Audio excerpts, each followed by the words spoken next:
እግዚአብሔር ይመስገን ሰላም ነው። አውርተን ነበር እኔ እናንተ ትናንት አላወራንም።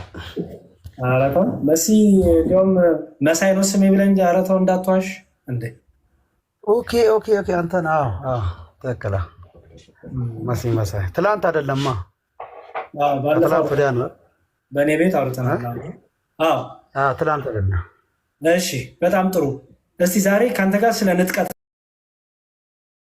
ላውራ። በንጥቀት ትምህርት ታምናለህ? ንጥቀት? አዎ።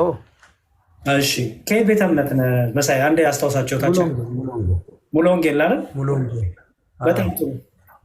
ንጥቀት ላይ አንተ ትነጠቃለህ አይደል? ትነጠቃላችሁ እናንተ። የሞቱት ይቀድመናል ይላል መጽሐፍ ቅዱስ። ንጥቀት ማለት የዓለም የመጨረሻው ፍጻሜ ቀን አይደለም አይደል? የዓለም የመጨረሻው ፍጻሜ ቀን አይደለም አይደል?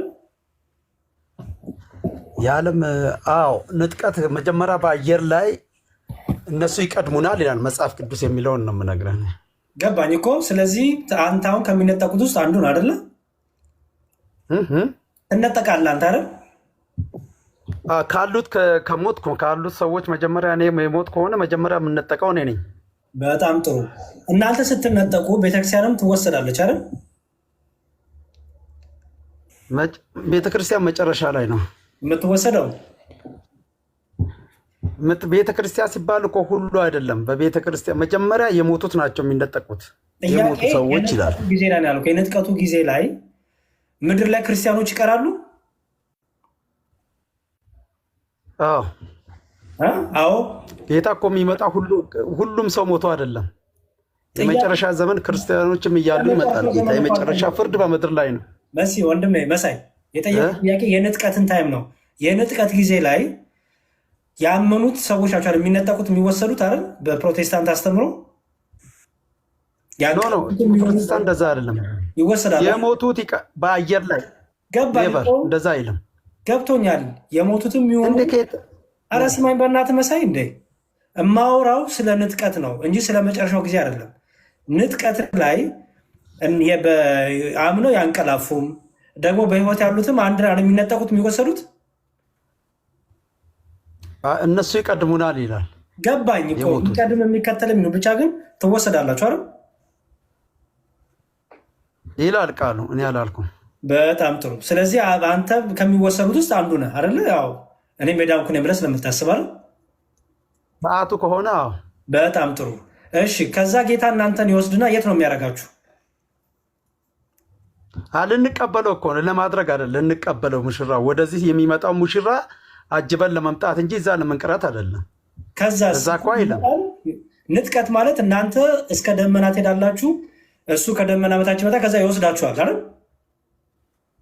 ለምን ይመጣል እንጂ ወደዚህ። ገባኝ እሱ እኮ መጥቶ ምንድን ነው የሚያደርገው? ይወስዳችኋል ወይስ አታችሁ ነው የሚሄደው? የመጨረሻ ዘመን አልከኝ እኮ። የመጨረሻ ዘመንማ ይመጣለን አብረን ፍርድ ምድር ላይ እኮ። ኦ ማይ ጋድ መሳይ፣ ስለ ንጥቀት ፎከስ አድርግ። ስለ ንጥቀት የንጥቀት ጊዜ ላይ የንጥቀት ጊዜ ላይ ጌታ መጥቶ ይወስዳችኋል ወይስ አየር ላይ ነው የምትቀሩት? ይነጥቀናል። ንጥቀት ማለት እኮ በአየር ላይ እንቀበለዋለን ነው የሚለው። እሱ ደግሞ እኛ ሳይሆን የሞቱት ይቀድሙናል ነው የሚለው። ጳውሎስ ነው የሚናገረው። እሱን ነው የማውቀው። ችግር የለውም። የሞቱትም ይቅደሙ፣ ችግር የለውም። ግን ነጥቋችሁ የት ነው የሚወስዳችሁ? አየር ላይ ነው የምትቀሩት? ይነጥቀናል ነው የሚለው። ከዛ በኋላ ያለውን እኔ አላውቅም። መጽሐፍ ቅዱስ የሚለውን ነው። ሙሽራውን ልንቀበል በአየር ላይ ነው የሚለው። ከዛ እዛ ትቀራላችሁ እዚህ አይልም። ከዛን ከጥቂት ጊዜ በኋላ 1000 ዓመት ስለ 1000 ዓመት መንግስት ታውቃለህ? 1000 ዓመት እነግሳለን ትላላችሁ እናንተ አይደል? በአየር ላይ ከሱ ጋር በሱ ነው። ስለዚህ በ1000 ዓመት አየር ላይ ናችሁ። በሰማይ አየር ላይ ይሄ ንፋሱ ላይ አይደለም። እግዚአብሔር የሚያስቀምጥበት ቦታውን እንዲህ አላለም። ስፔሲፊክ እሱ ያላለውን አይደለም። ስለዚህ 1000 ዓመት ሙሉ አየር ላይ ናችሁ የምትሆኑት። የሆነ ቦታ አታውቁትም፣ ግን የሆነ ቦታ ቦታውን አላውቅም። ይነጥቀናል ይላል እንጂ አየር ላይ እንሆናለን አይልም። ከየት አምጥቼ ልበልህ እኔ? እሺ ምን ላይ ነው የምትነግሱት? 1000 ዓመት እነግሳለን ትላላችሁ። የት ነው? መጽሐፉ ያለውን ብቻ እኮ ነው የሚለው። ማመን ብቻ ነው ከኔ የሚጠበቅ። የት ነው የምትነግሱት? ምን ላይ ነው የምትነግሱት? እሱ የሚያስቀምጠን ቦታ ምድር ላይ ነው የምትነግሱት? እግዚአብሔር በሚያስቀምጠን ቦታ ምድር ላይ ነው። እግዚአብሔር በሚያስቀምጠን ቦታ እኮ የት ነው? ምድር ላይ ነው። እሱ ነጥቆ የሚያስቀምጠን ቦታ እሱን አልነገረንም። እኔ ከየት ልንገርህ? እሺ በጣም እሱ እኮ ያውቃል ቦታ። መልካም ገባኝ። እሺ ከዛ እናንተ በ1000 ዓመት ተወሰዳችሁ። እታች መሬት ላይ ማን ነው የሚቀረው? ያሉት ናቸዋ ክርስቲያኖች። ለፍርድ የመጨረሻ ቀን ፍርድ በምድር ላይ ነው አይደለ? ይመጣል፣ አዲሲቷ ኢየሩሳሌም ትመጣለች ይላል። በዛን ጊዜ ፍርድ ጊዜ ይሆናል። እሱ ያን ጊዜ እናንተ ስትወሰዱ እታች የሚቀሩት እነማን ናቸው? ያላመኑት ናቸው። ያላመኑትም ያመኑትም ሌሎች አሉ እኮ እያለ ያለው በአየር ላይ የሚነጠቁት ሞቶ ያሉት ናቸው እንጂ በህይወት ያሉት አይደሉ። ለምን እናነበው? በህይወት ያሉት አይደሉ። በህይወት ያሉት ከቤተ ክርስቲያን የምንጠቀዋል። የት እንደሚቀመጥ እሱን አላውቅም። በምድር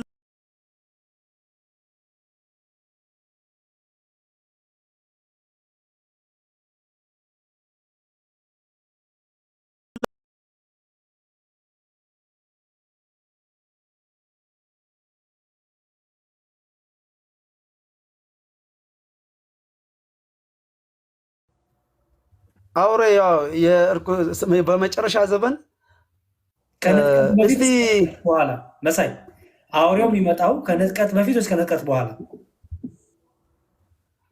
እስቲ ራእይ ምዕራፍ 20 ከቁጥር 6 ጀምረህ አንብብልኝ። እስቲ መሳይ አንብብና ንገረኝ ፕሊዝ። እኔ በጣም እየደከመኝ ነው። ቀላል መስኮ የጠየቅኩ የጥፋት ልጅ ከመምጣቱ በፊት የምትወሰዱት ወይስ ከመጣ በኋላ? ያው አሁን እነኚህ ያው እሺ ቆይ አንዴ ተምነ የጥፋት ልጅ ከመምጣቱ በፊት ነው ያው መጀመሪያ ወይስ ነው? መጀመሪያ ነው የምትነጠቀው ቤተክርስቲያን። ከዛ በኋላ የጭቅ ጊዜ ይሆናል ሰዓቱ።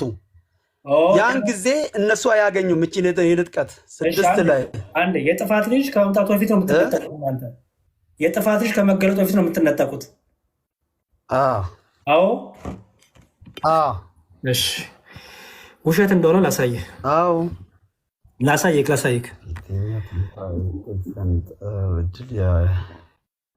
አይዞህ ድምፅህን እሺ ላሳየህ። እሺ አሳይ። ሁለተኛ ተሰሎንቄ እንዲህ ይላል፣ አንብብ። ሁለተኛ ተሰሎንቄ ምዕራፍ 2 እሺ በደንብ ነገር ግን ይላል፣ ነገር ግን ወንድሞች ሆይ ስለ ጌታችን ስለ ኢየሱስ ክርስቶስ መምጣትና ወደ እርሱ ስለመሰብሰባችን በመንፈስ ወይም በቃል ወይም ከኛ እንደሚመጣ በመልእክት የጌታ ቀን ደርሷል ብላችሁ ከአእምሯችሁ ቶሎ እንዳትናወጡ እንዳደነግጡም እንለምናችኋለን ይላል። አየው፣ ማንም በማናቸውም መንገድ አያስታችሁ ክህደቱ አስቀድሞ ሳይመጣና የዓመፅ ሰው እርሱም የጥፋት ልጅ ሳይገለጥ አይደርስም ይላል። አየው፣ የጌታ መምጣት ወደ እርሱ ደግሞ ስለመሰብሰባችን የዓመፅ ልጅ ከተገለጠ በኋላ ነው ይላል። አንተ የቁጣው ልጅ ወይም አውሬው ከመገለጡ በፊት ነው ትላላችሁ እናንተ። መጽሐፉ ደግሞ አይደለም፣ የቁጣው ልጅ ወይም አውሬው ከመጣ በኋላ ነው ጌታ ደግሞ መጥቶ የሚሰበስበን ነው የሚለው። ኬታ መጣው አንተ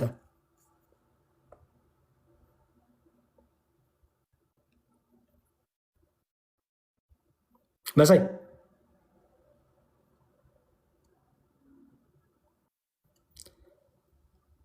መሳይ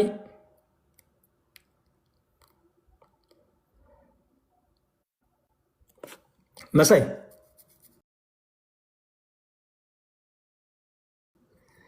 ይቅር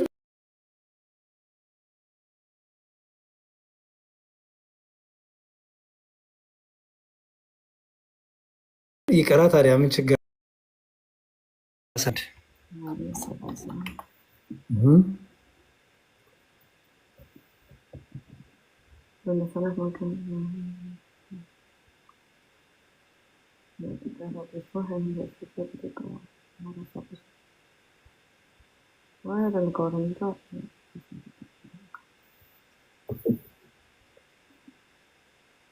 ኦኬ እሺ እሺ የንጥቀት ጊዜ ላይ ማን ነው የሚነጠቀው?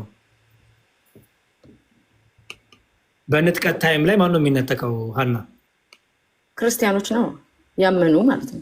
ኦኬ የሚቀሩ አሉ ምድር ላይ የማያምኑ አይነጠቁም። ቤተክርስቲያን ትሆናለች የዛን ጊዜ በመጨረሻው ጊዜ ቤተክርስቲያን በንጥቀት ጊዜ ላይ ቤተክርስቲያን ሳለች በምድር ላይ ትኖራለች የዛኔ። ያው ኦኬ በደንብ አስተውይ እንግዲህ አልሽኝ። አንደኛ ክርስቲያኖች የሉም መሬት ላይ አይደለ? ክርስቲያኖች ያመኑ የሉ በሙሉ ከተነጠቁ በኋላ ነው የምትለኝ? ከንጥቀቱ በኋላ አሁን የንጥቀቱ ጊዜ ላይ መጥቶ የንጥቀቱ ፐርፐዙ ክርስቲያኖችን መውሰድ ነው አይደል? ያመኑትን ስለዚህ ምድር ላይ ያላመኑ ናቸው የሚቀሩት ማለት ነው። ኦኬ ይሄ ግን ስለ ይሄን አይደለም የንጥቀቱ መጀመሪያ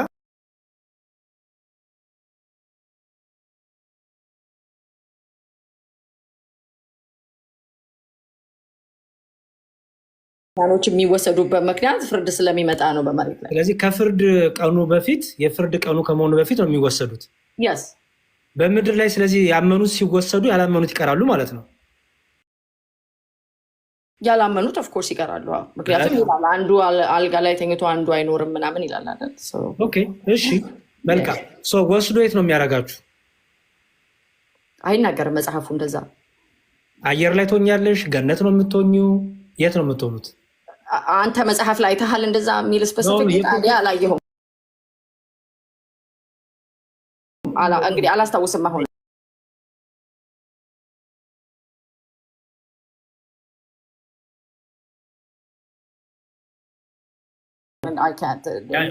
ፐርፌክት።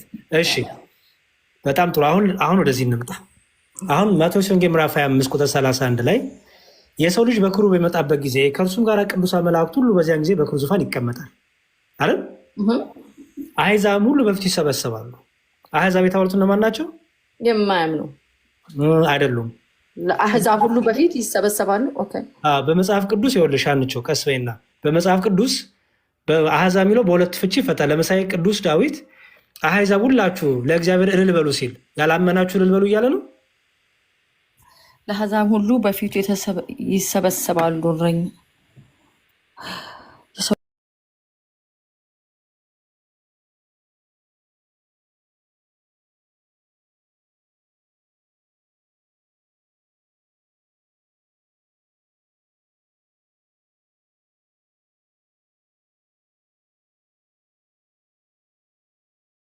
አሕዛብ የተባሉት ህዝብ ሁሉ ማለት ነው። ህዝብ ሁሉ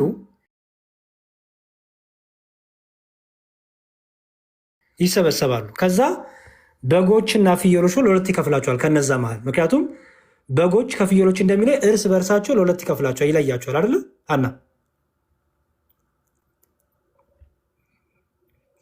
አናለሽ ያላለሁ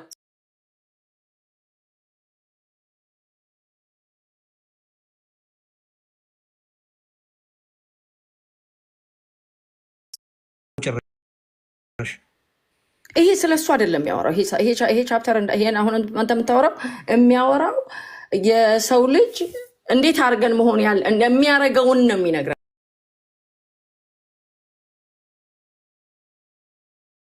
የትኛው ቀን ነው ይሄ? ይሄ ስለ ወደፊት አይደለም የሚያወራው፣ የሚሆነውን ነው። እኔ ላስረዳ ይሄን ቨርስ ምን እኔ አንደርስታንድ እንዳደረኩት አንተም የራስ ይኖራል። ይሄ ስለ ካይንድነስ በቃ ለአንዱ ፍቅር እንዲኖረን ክርስቲያኖች እና የእኛን ፍቅር እንዴት እንደምናሳይ የሚያስረዳ ነው እንጂ ይሄ ፍርድ ቀን አይደለም። ይሄ ቻፕተር በአጠቃላይ ስለ ፍርድ ቀን አይደለም። እኔ ለምን ደሳሳች ያሳይሽ የፍርድ ቀን እንደሆነ። አሕዛብ ሁሉ በፊት ይሰበሰባሉ፣ እረኛን በጎቹን ከፍየሎቹ እንደሚለይ እርስ በርሳቸው ይለያቸዋል። በጎቹን በቀኙ ፍየሎቹን በግራ ያቆማቸዋል። በጎችና ፍየሎች በቀኝና በግራ የሚቆሙት የፍርድ ቀን ነው። ምክንያቱም ከስር ሚላል ንጉስም በቀኙ ያሉትን እንዲህ ይላቸዋል፣ እናንተ የአባቴ ብሩካን ኑ ዓለም ከተፈጠረበት ጊዜ ጀምሮ የተዘጋጀላችሁ መንግስት ውረሱ። የፍርድ ቀን ነው ወይስ አይደለም? አይደለም። ይሄ የሚሆነውን የሚነግረን መቼ ነው ይሄ የሚሆነው? ፍቅርንና ደግነትን ለክርስቲያኖች የምናሳየው ነው። ከዛ በፊት ያለውን አላነበብከውም? ረሃና መቼ ነው ይሄ የሚሆነው? ውረሱ መንግስት መጨረሻ ነው የሚሆነው። ስለ ፍርድ ቀን እኮ ነው የሚያወራው። አይደለም። ከላይ ያለውን you're not reading it out of context። እናንብብ። ከመጀመሪያው ጀምረ ብታነባው አንድ አይደለም። ጥሩ እየፈታ እንዲሁም ጥሩ። በዚያን ጊዜ መንግስተ ሰማያት መብራታቸውን ይዘው ሙሽራውን ሊቀበሉ የወጡ 10 ቆንጃጅት ትመስላለች። እነርሱም 5 ሰነፎች 5 ልባሞች ነበሩ። ሰነፎቹ መብራታቸውን ይዘው ከእነርሱ ጋር ዘይት አልያዙም። ልባሞቹ ግን ከመብራቶቿ ጋር በመሰሯቻቸው ዘይት ያዙ። ሙሽራው በዘገየ ጊዜ ሁሉ እንቅልፍ አላቸውና ተኙ። እኩለ ሌሊትም ሆነ፣ እነሆ ሙሽራው ይመጣል፣ ተቀበሉት፣ ውጡ የሚል ውካታ ሆነ። በዚያን ጊዜ እነዚያ ቆነጃጅት ሁሉ ተነሱና መብራታቸውን አዘጋጁ። ሰነፎቹ ልባሞቹን መብራታችን ጠፋብን ነው፣ ከዘይታችሁ ስጡን አሏቸው። ልባሞቹ ግን መልሰው ምናልባት ለእኛ ለእናንተ ባይበቃስ ይልቅስ ወደሚሸጡት ሄዳችሁ ለራሳችሁ ግዙ አሏቸው። ሊገዙም በሄዱ ጊዜ ሙሽራው መጣ። ተዘጋጅተው የነበሩትን ከእርሱ ጋር ወደ ሰርግ ገቡ። ደጁም ተዘጋ። በኋላም ደግሞ የቀሩ ቆነጃጅት መጡና ጌታ ሆይ ክፈትልን አሉ። እርሱ ግን መልሶ እውነት እላችኋለሁ አላቃችሁም አለ። ቀኙትንና ሰዓታችሁን አታውቁምና እንግዲህ ንቁ። አሁን እዚህ ይሄ ማለት ስለ እምነት ነው። ያመነ ያላመነ ምን እንደሚደርስ ሜሴጁ አይደለም። እሱ አይደለም፣ እንደዛ ማለት አይደለም። እንደ ማለት እንዳልሆነ ላሳይሽ። ኦኬ፣ ይሄን በምሳሌ ጌታ እያስተማሩ አይደለ? በጣም መልካም። እሺ፣ እነዚህ 10ቱ ቆነጃጅቶች የማን ምሳሌ ናቸው? ማለት እኛ ነን ማለት ነው። በእኛ መልክ ነው።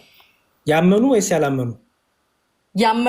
ያመኑት ተዘጋጅተው ጠብቀዋል ማለት እኛ ለመዘጋጀት ክርስቶስን አምነን መቀመጥ አለብን። ያልተዘጋጁት ደግሞ እንደዚሁ ይቀራሉ ለማለት ነው። ረሃና እያደመጥሽ እንጂ እነዚህ 10ቱ ቆነጃጅቶች ያመኑ ወይስ ያላመኑ ምሳሌዎች? ሁሉንም ነው የምትለኝ? አስሩም ያመኑ ወይስ ያላመኑ? ግማሾቹ ያመኑ ናቸው፣ ግማሾቹ ያላመኑ ናቸው። በጣም ጥሩ። እኔ ያመኑ እንደሆነ ላሳይሽ። 10ሩም ያመኑ እንደነበሩ። ምክንያቱም የት ነበሩ ይላል መሰለሽ? ከእነርሱም 5ቱ ሰነፎች 5ቱ ልባሞች ነበሩ። ሰነፎቹ መብራታቸውን ይዘው ከእነርሱ ጋር ዘይት አልያዙ። ልባሞቹን ከመብራቶች ጋር በመሰራቸው ዘይት ያዙ። እነዚህ 5ቱ ልባሞችን 5ቱ ሰነፎች የነበሩበት ቦታ የተለያየ ቦታ ወይስ አንድ ቦታ? ሀና አንድ ቦታ ነው እንዴ? አንድ ቦታ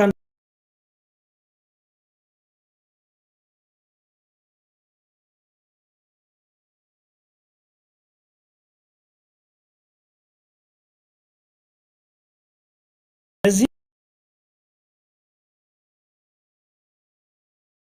የታደሙ ናቸው።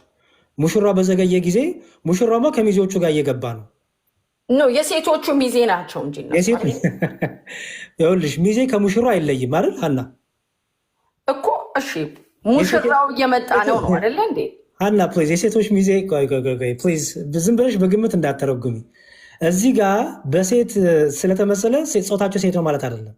ኦኬ፣ ምሳሌ ነው። ለምሳሌ መንግስተ ሰማያትን በሴት ይመስላታል አይደለ? በተለያየ ሰው እዚህ ጋር ሴት ስለተባለ እንዲሁ ጾታቸው ሴት ነው በሚል እንዳትረጂው፣ ሮንግ የሆነ እንትን ውስጥ እንዳትገቢ። ሰው ሰነፎቹና ልባሞቹ አንድ ቦታ ነበር የነበሩት። ኦኬ፣ የት? ሙሽራው ወደሚገባበት ቦታ ነበር የነበሩት። ምክንያቱም ሙሽራው ሲመጣ የገባው እነሱ ወደነበሩበት ቦታ ነው አይደለ ሀና? የሰማሁት ነው። ኦኬ፣ ሰነፎቹ መብራታቸውን ይዘዋል። መብራት አላቸው። አስተዊ መብራት ይዘዋል፣ ግን ዘይት ትርፍ አልያዙም። ልባሞቹ ደግሞ መብራት ይዘዋል። መብራቶቹ ጋር ደግሞ ጨምሮ ምን ይዘዋል? ዘይት ይዘዋል። አሁን ሁለቱም አንድ የሚያደርጋቸው ምንድን ነው ሀኒዬ? እና አልተዘጋጁ ማለት ነው። እነሱም እሱማ የለያቸው ነው። አንድ የሚያደርጋቸው ግን መብራት ነበራቸው አይደል? የመብራቱ ምሳሌ ምንድን ነው? ዝግጅታቸው ነው የሚያሳየው። ዝግጅታቸውማ በኋላ ለያቸው፣ ዘይቱ ለያቸው። መብራታቸው ግን የሁለቱም መብራት ነበራቸው። ሁለቱም ግማሾቹ የሌላቸውስ አልገባኝም። መብራት ነበራቸው ከመነሻው። ምክንያቱም ያለ ዘይት እኮ መብራት አይበራም እኮ። ያለቀባቸው ናቸው። ያለቀባቸው ማለት ነው። እነዚህ ትርፍ ዘይት አልያዙ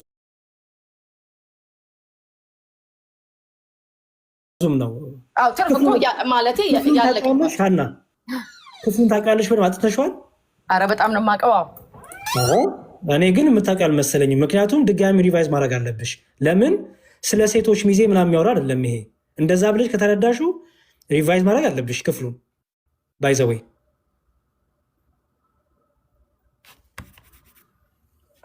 አለሽ ልቀጥል ወይስ ምን? አይ ሌላ ሰው ሰዳክቷል። እንደሱ ይሻላል። ሌላ ሰው ወስድ ይሻላል። ኦኬ ጥሩ ችግር የለውም። ፎፉሊ ታጠኘዋለሽ ድጋሚ ብዬ አምናለሁ። ድጋሚ ይህን ክፍል ታነቢዋለሽ፣ ድጋሚ ይህን ክፍል ታጠኘዋለሽ፣ ኦር ፓስተርሽን ጠይቀሽ ትረጃዋለሽ ብዬ በጣም ሪኮመንድ አደረግሻለሁ። ቱ ቢ ኦነስት ግን ደግሞ አላቅም ማለት ደግሞ አንድ ጥበብ ነው። ባይዘወይ እኔ አላቅም ይህን ነገር አንብቤ ልምጣ ደግሞ አንድ በጣም ትልቅ እውቀት ነው፣ ትልቅ ጥበብ ነው። ባይዘወይ ኦኬ እኔ አላቅም ብቲ ሶ ጉድ ችግር የለውም። ምክንያቱም ሁላችንም ከእውቀት ከፍለን ምናምን ነው የምናውቀው፣ ሁሉን ነገር አናውቅም። ኦኬ እና በደንብ ቢያስተምሩሽ አሪፍ ነው አንቺን ብትማሪ። እኔ አሁን ይሄ ነው ከፕሮቴስታንቱ ጋር ትልቁኛ ልዩነታችን። እኛ እንደፈለግን መተርጎም አንችልም። ቤተክርስቲያን እንዴት ተረጎመችው ነው፣ ቤተክርስቲያን እንዴት ተረዳችሁ ነው። ኦኬ በፕሮቴስታንቱ ዓለም ግን ሁሉም የየራሱን ትርጉም የየራሱን መገለጥ ያስቀምጣል። ያ ነው ትልቅ ችግር እየፈጠረ ያለው። ያም የራሱ ይላል፣ ይሄም የራሱ ይላል። ይሄ ንጥቀት አውሬው ከመምጣቱ በፊት ነው ይላል። ይሄኛው ንጥቀት አውሬው ከመጣ በኋላ ይላል። ይሄኛው ሌላ ይላል፣ ያኛው ሌላ ይላል። ለምን የየራስ በቃ እኔ በራሴ መተርጎም እችላለሁ የምትባል ነገር አለች። መንፈስ ቅዱስ እኔ ተረጉምልኛል የሚባል ነገር አለ።